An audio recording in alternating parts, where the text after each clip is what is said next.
ఫిలిస్తీయులు, మోయాబీలు, అమ్మోనీయులు ఎవరిని టార్గెట్ చేశారు? దేవుని జనులను, అంటే కొద్దిసేపు దేవుని పిల్లలను.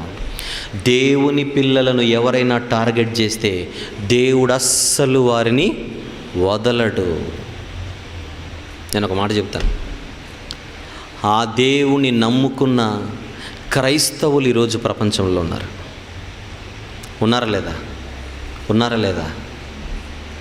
ఆ క్రైస్తవులను చాలామంది టార్గెట్ చేస్తున్నారు. మంచిది కాదు.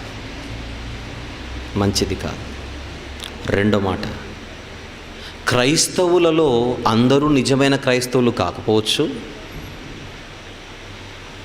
దేవుని కొరకు, సత్యవాక్యము కొరకు గట్టిగా నిలబడే వాళ్ళు ప్రపంచవ్యాప్తంగా అక్కడక్కడ ఉంటారు కంపల్సరీగా. సత్యవాక్యము కొరకు నిలబడే వారిని అదే క్రైస్తవులలో చాలామంది టార్గెట్ చేసి వారిని హింసలకు గురి చేసి వారి సేవకు, వారి పరిచర్యకు అడ్డంకులు సృష్టించే ప్రయత్నం ఒకనాడు పౌలు గారికి, అపోస్తలులకి చేశారు. క్రొత్త నిబంధన లేకపోతే మొదటి శతాబ్దపు క్రైస్తవ్యంలో.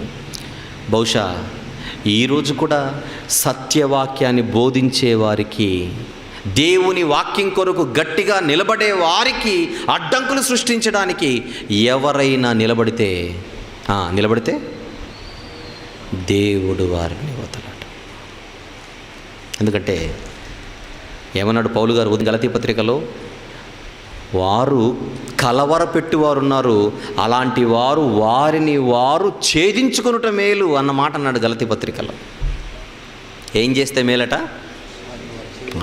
అభ్యంతరములు రాక తప్పవు, కానీ అవి ఎవని వలన వచ్చునో వానికి శ్రమ.